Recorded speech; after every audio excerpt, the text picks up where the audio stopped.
I'm Helene. If you're here, take a seat and listen.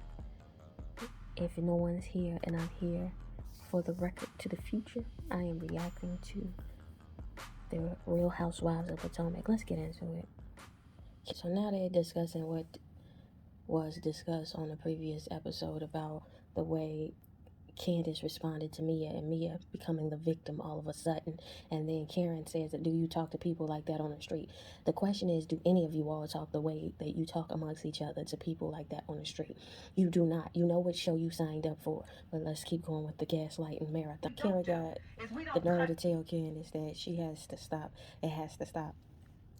The hypocriticalness of this whole thing is very gaslighting. Nothing Candace has done has been nearly as egregious and distasteful as anything Darby's Barbie, Beelzebub headed ass, and Batman and Karen have done on this show.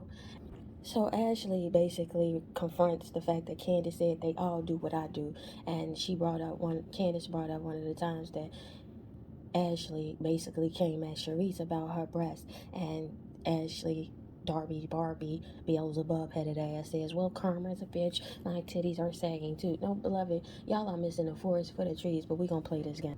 So Candace is calling the hypocrisy out. So Catherine of Aragon, witches of the Catholic brew, y'all call Karen. This Mickey Faith goes, nobody's gonna wanna be around you and we're gonna tune you out. Please and do, and thank you if y'all do. But then Batman goes to say, try to use herself as an example, and Candace go, you can't read in a moment. You're dim-witted and slow, ho, and you aren't me, so don't compare me to you. And then you said, Batman basically was like, well, I've never gotten an altercation. No, you haven't, but you walked your musty ass Robin down to your other friend Darby Barbie's restaurant to have an altercation, and you sat there and co-signed it. Shit, she didn't say this part, but this is what I am gathering from the moment. Let's continue. So Robin comes in like the Robin she is for her Batman, and comes in to bust up the scene where she is getting her ass handed to her, like in a real Batman film. Here she comes to take the L and her stead. But anyway, so Robin said, well, you don't think you take it too far. What is too far, beloved? Because nothing she has said has done as much harm as Ashley has done, and her husband has done, as Giselle has done, as Karen has done. This is one of the problems I have with this show. It doesn't feel like a reality show. It don't even feel like life after lockup. And we know that shit is scripted, and we know that those scenarios that they're in is very contrived, but it still feels more real than this, because this social Squid Games is what it feels like. But let's continue with the fuckery. So Andy is trying to hold Mia accountable about her Twitter, and she says she own it, and then so it seems like Mia has been coached. Here's the thing about this show. It is an experiment on what we will accept as evident. I reiterate every time I make a video, ain't nobody saying don't like Candace. We all have our flaws that will rub people the wrong way, but I feel like people are being dishonest, arguing from bad faith, to affect something as if it's normal and it's not. Y'all was willing to forfeit your mama. Y'all willing to look the other way on facts and evidence before you. And the only reason I feel so strongly about this experiment that is Real Housewives, because it is an experiment. They don't show their real life for real. And when they do try to show their real life, for the most part, it's contrived and contorted in a way that they perceive will be most entertaining to us. So it's not real life, but it's an experiment. And in this experiment, what the 85% did was forfeit their ability to call a thing a thing. I'm feeling this feeling that, and the only reason I'm feeling this feeling and it feels that extreme to me is because it feels as though people are dismissing what we're seeing before our eyes to allow somebody to cultivate a narrative that dissuade us from us, and which is dangerous when it is the majority of us that is going along with the dissuading we are receiving and perceiving with our own sensory. With all of that being said, let's get back into it. The smart girl of collide, Dr. Osefo, a scholar, and Candace. That would be if y'all gonna play the game, I would love y'all team. It would be intelligent. And these dumbass B words who think they could get by with just the phenotype, so be it. You gonna call me all kind of evil because I'ma just outwit your ass. A scholar reading. So they brought up Mia's social media and then who manages it, and she takes ownership of it. Mia is being held to account. Then Wendy says, "Why is you going after a scholar? A scholar ain't even did nothing to you, basically." A scholar brings out the paper. Mia goes, "Let me see those." She shows her the paper. Whoop de whoop whoop out the way. And so then they go in on a question, supposedly, allegedly, from the audience about how Candace and a scholar said that Mia was classes. Aren't you all classes? And whoop de whoop. A scholar broke it down and said, "No, this B word came around talking about her tacky ass bank account. Every time she came around us, like, we are the I and the R and the motherfucking S." Shout out to Luther. Luther from Set It Off. Anyway, so Andy then throws his cape on.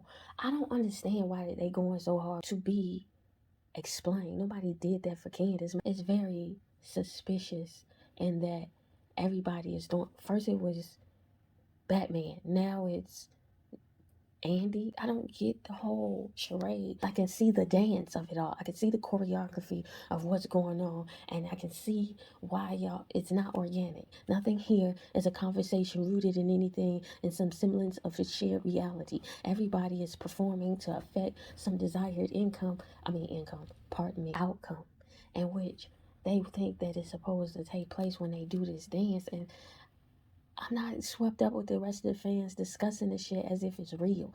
It is very much not. Not when Andy can see in one breath, this hoe is lying. She has been proven time and time and time and time and time and time again that she's lying. But of course, we don't see her offenses, and everybody got excuses for her. But no one has a grace for Candace. It's weird now. At this point, it feels racist. It feels like it might not be racism. It may be colorism. It may be classism. It may be bullying. Whatever it is, it feels inequitable.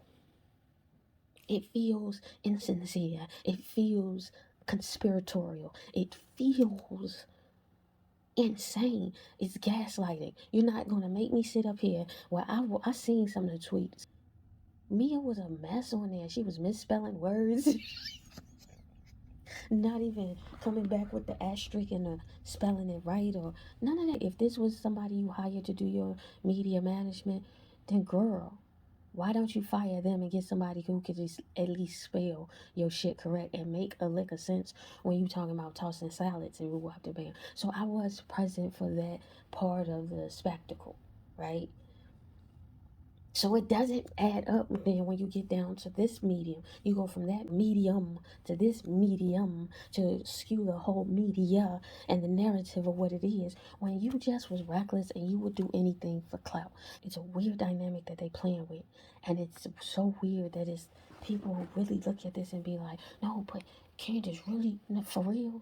Can somebody give me, she cries too much or she Dorothy pays her bills, and this and that and the third is all the reasons why y'all don't like her. Cool. If that is the truth, just say that, and let the record show that this whole dance like we don't see what we see. Play your game, Andy. I see the game.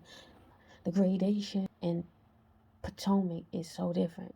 Where the standard is a light skin, and Candace, Wendy, and a scholar even have a hue that is undeniable. The first season they was arguing about who black. If you saw them, it would be a reasonable question to be like, Robin, you got two black parents? Giselle, you got two black parents? I know that people who look like them with two black parents. What I do not understand is how we don't see how people who undeniably come from Eve are being treated like the shit barrel just because they're quicker witted than your pretty people who all they had to do for a life was be pretty. And y'all mad. You are. Y'all mad. Then stop picking with the girl. Stop coming off the hip if you ain't got the quick draw like that. What the fuck do y'all gain for being this disingenuous? I'm not, again, let me reiterate. I fucks with Candace. I have no qualms about saying that. I think Candace is very witty.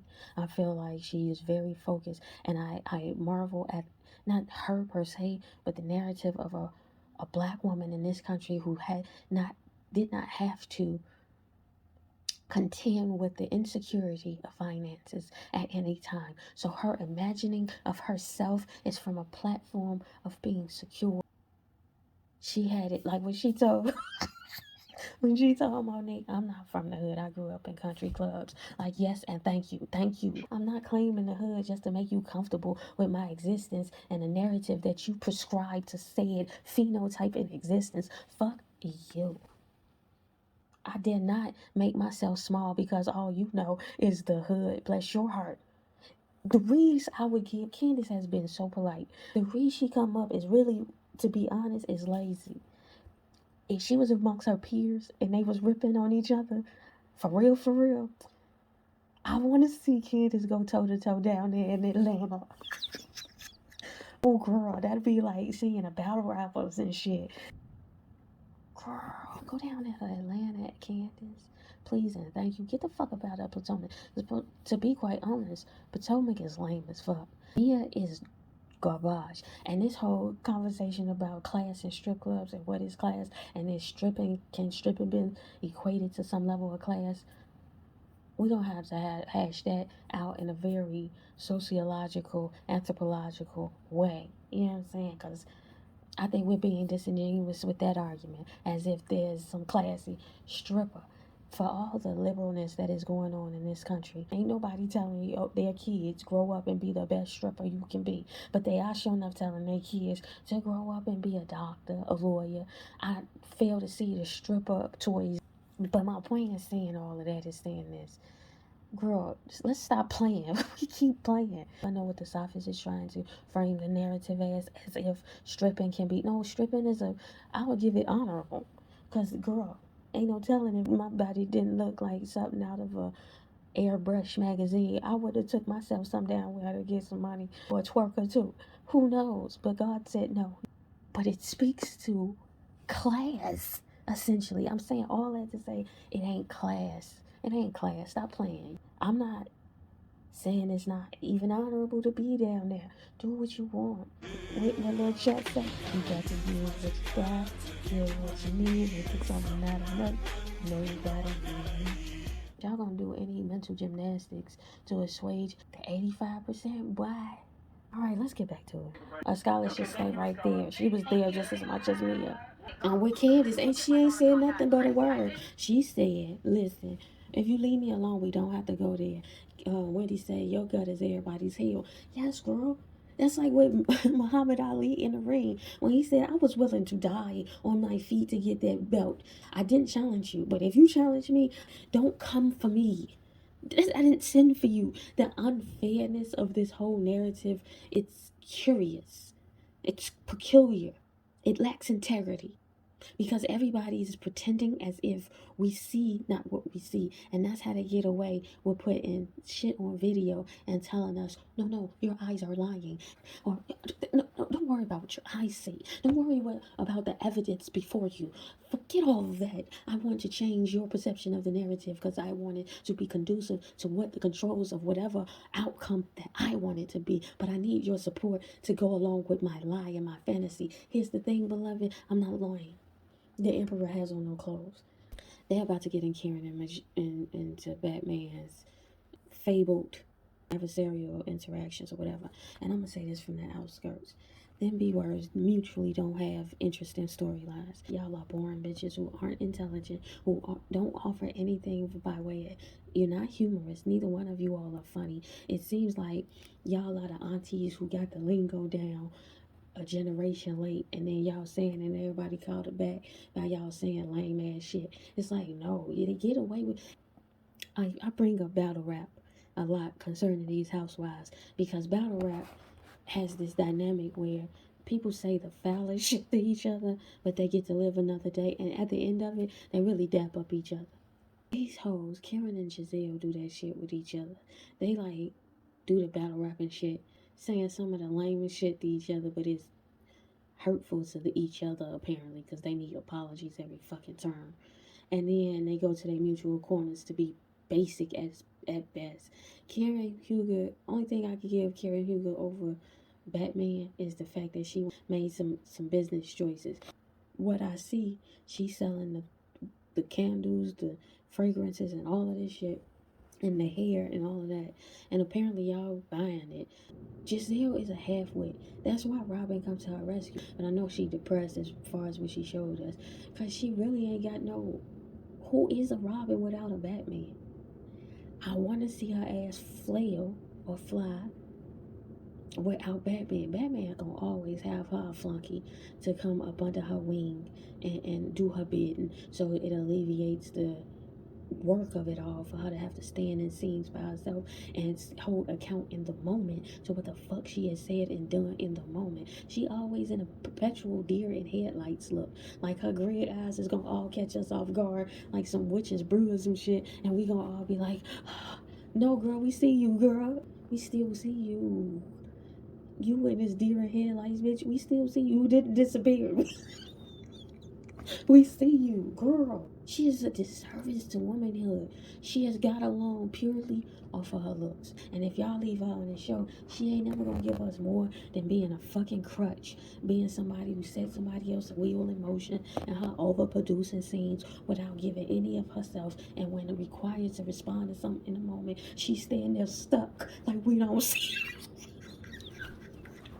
Bitch, we see you. Talking about holding Candace accountable. Girl, when have you ever been held accountable? And here you go saying nothing for 30 seconds, and then finally you come up with some dumbass retort, and it's like, girl, 30 seconds ago that wouldn't have made no sense. And even 30 seconds later from now, it wouldn't have made no sense. What the fuck is you talking about? But y'all let her get away with this.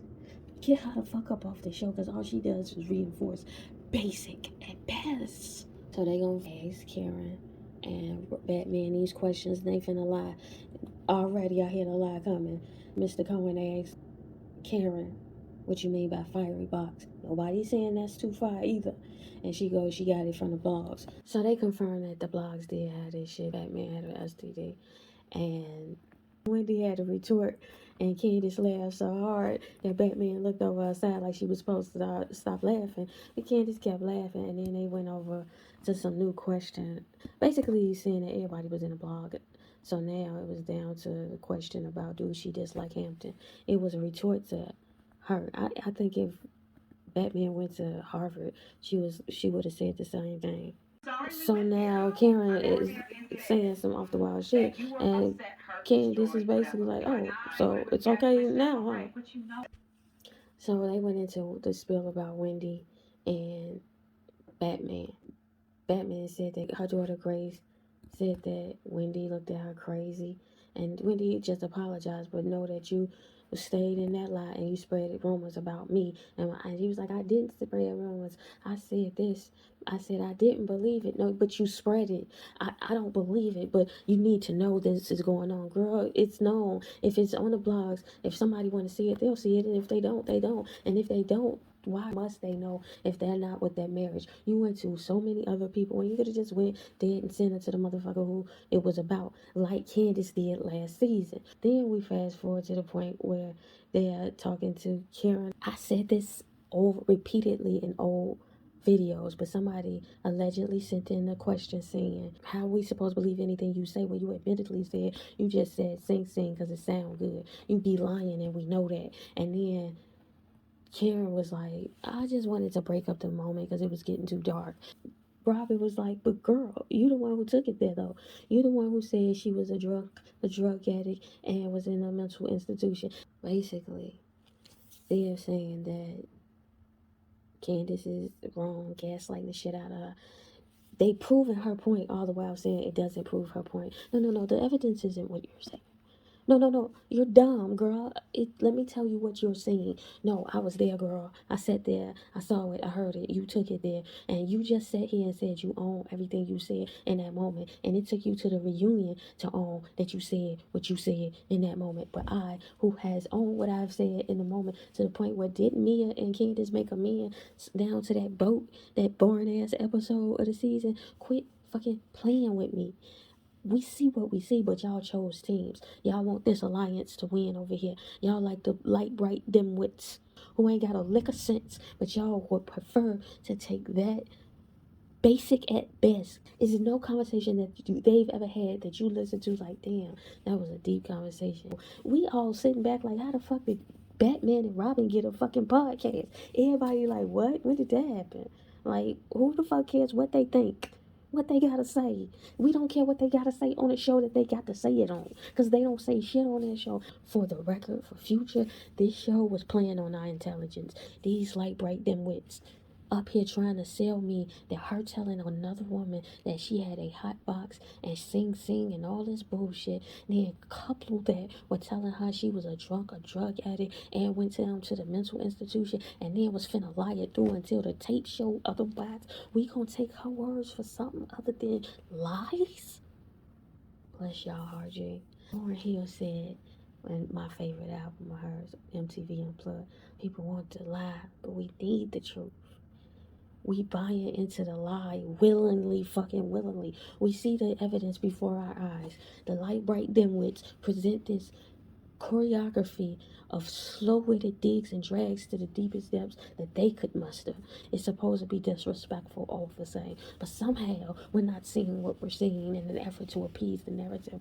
But Darby's Barbie at the edge of that seat get to sit her ass at the edge of the seat where her husband was a menace and is a menace down to the production by proxy of the record. Footage told us that he was a menace to society. But we forego what we see and what the footage just said just to say otherwise. For what are we gaining to dismiss what's in front of our eyes?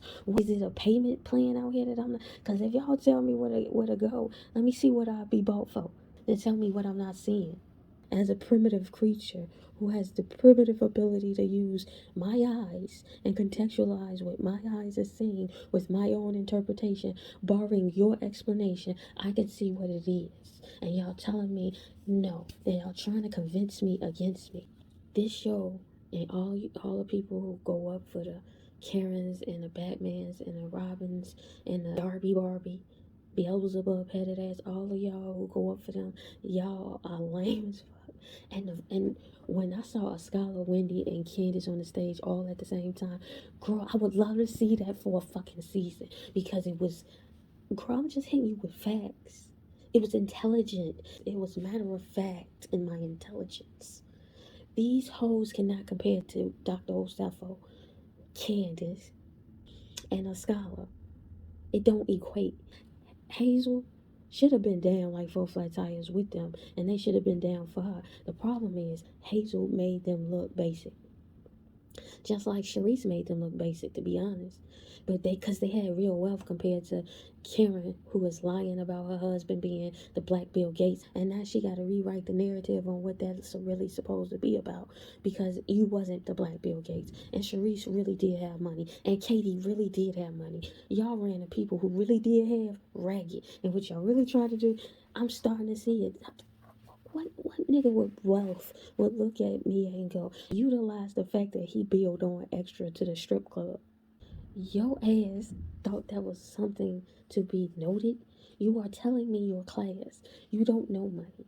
You really double back to Jamal for security. You look like Portia out here. Hazel upstaged y'all on that shit. She had real wealth. She had real properties. She never had to be insecure where she was going to stay. And I ain't going to stand on her. I did like Hazel a little bit. I like the fact that she wasn't backing down to them the first season. Then all of a sudden she wanted to be down. And as soon as she wanted to be down, I saw the lame in it. So whatever is happening behind the scenes is a way more interesting narrative than they trying to give us right here. Because Hazel as adhere to a woman who says you miscarried or caused your own miscarriage because you drank yourself into a car accident. She said that. Hazel, what did Batman ever do? Like, she really wanted to be down with the light skinned crew. And the light bright dimwits gave her their ass to kill. Except for Karen. I give Karen light bright dimwitted ass the benefit of the doubt. Karen looking real uncomfortable. Candace, I want to pop you. Girl, if you don't take your hand off that B word back, don't give her no comfort. Let her sit there and let her drop a fucking tear. I don't give a shit about this. So fuck that other shit. They back like a garbage Barbie. I don't care about. Ashley is such a pageant girl. Oh, she gonna lie through. Batman is so fucking awkward and lame. You ladies here? Now that's a poignant question. You give a fuck about what Candace say, but your husband said some low shit too. Candace basically talks about the texturism and the comments that Ashley makes all the time. Nobody calls her out on it, and it isn't that deep when y'all hear it. But me calling her wide body because it's just so coincide when she had a baby. She got a wide ass face. She got wide ass shoulders. She a wide ass motherfucker. She built wide. I mean, we all have our crosses to bear. And somebody picks at your cross, then shall you bear it or wear the crown, whichever way. But anyway, we finna get in some disingenuous banter between Darby's Barbie and Candace. So Candace said, "Earn your check a different way and get your storyline somewhere else." Right? Like we supposed to forget? Hell no. Hell no. Hell no. Don't go. Don't fold. Hell no. They get into the colorism discussion and basically saying, why don't you see colorism in this group? You don't think it's colorism in this group? As Darby's Barbie. I don't think it's colorism because I don't see it's happening. And then Candace go, well, what you do is offensive to me, but don't nobody feel like it's offensive. But whenever I do whatever I do, it's offensive to you. And then they got into the discussion of your energy towards Darby's Barbie is especially pointed, basically. Why is so much venom? And she's like, girl, I don't trust this hoe. She wrote a statement for something she wasn't even present for. And I'm supposed to trust her? Y'all are sick. Ashley basically, I guess, wants to get over it. No, girl, that's not how that works. And the fact that they just want her to get over it. Okay, Candace is giving me vibes of why even hang with this bitch. And like she said, she thinks Ashley is a fun girl. Cool. But no. If you know she's capable of doing that, no matter, she might be capable of doing anything. Especially when y'all out and about and claiming it's something else just for a storyline, girl. I would never. I would have a bevy of witnesses around me at all times that I was around now, because she seemed like the type that would make up something just for a storyline. And Candace didn't say, don't get your storyline off of me, whoop de whoop, whoop off the bam. And she said, I was getting my storyline before you was here. And Karen laughed like that was deep. It was not. Bitch, your storyline was always other people. Then you start popping off babies. Nobody has no storyline for real. So they going through Wendy's package, and most of it is cringy for me. It reminded me, like, I don't really fuck with her. What's going on is the first thing you think when somebody is getting better. So Robin and Batman is basically not taking accountability for what they did. What? Giselle? TikTok, you don't stop? That sound rehearsed, but okay. So they talking about these fucking candles and how Mia came out with a candle. 3 wick, 1 wick now. It's 5 to 7 wicks. Who give a wick? It's showing me why I didn't like Dr. Oseffa. If y'all know they making shit up, why y'all bring it up? Right? Dr. Oseffa with the logic. Giselle Batman is not making no sense when you're not addressing the logic. Even if she said she don't believe it, why bring it up if you think it's a lie? She pulled your card and you looking like that damn headlights. Ends with Dr. Oseffa basically saying, girl, why would you equate my plastic surgery to trying to keep a man? You had a tummy tuck. Did you keep Jamal? And then it ended there, as it should. I guess that's a great cliffhanger. Dr. Osefo with the victory. Watching those clips back, I didn't realize why I didn't like her. She does seem rehearsed. And even that answer as to her reads being rehearsed, and she saying her response to why it wasn't rehearsed, it's like, girl, that sound rehearsed. It's the cadence for me. It's the way you, and maybe you are just that eloquent. It's a rhythm to the eloquence. You sound like you saying Easter speeches, homie. The energy be off. I believe you be practicing. It's very much scripted. It feels insincere, and there's a level of insincerity down to these housewives of Potomac that rubs my nerves raw. Giselle didn't even bust a tear for real. She kind of looked like she was finna cry, and everybody was like, "Oh, you gonna make me cry?" No, no, that doesn't work, ho. I don't believe you. You need more tears. I don't know, Dr. Osefo. I still got my side eye on this one, but she is tearing their ass up down to the reunion. Yeah, everybody got the memo. They come in with receipts and papers and all of these shits. They went to school and went to Kinko's and they took us to that stuff. And that's good. That's good. If that's where it's at down to the community, I guess that's where it gotta be because these hoes be lying. So I guess it would force you to be like, nope, here's the fucking this and we have to bring to the ethos gut if you try to say so.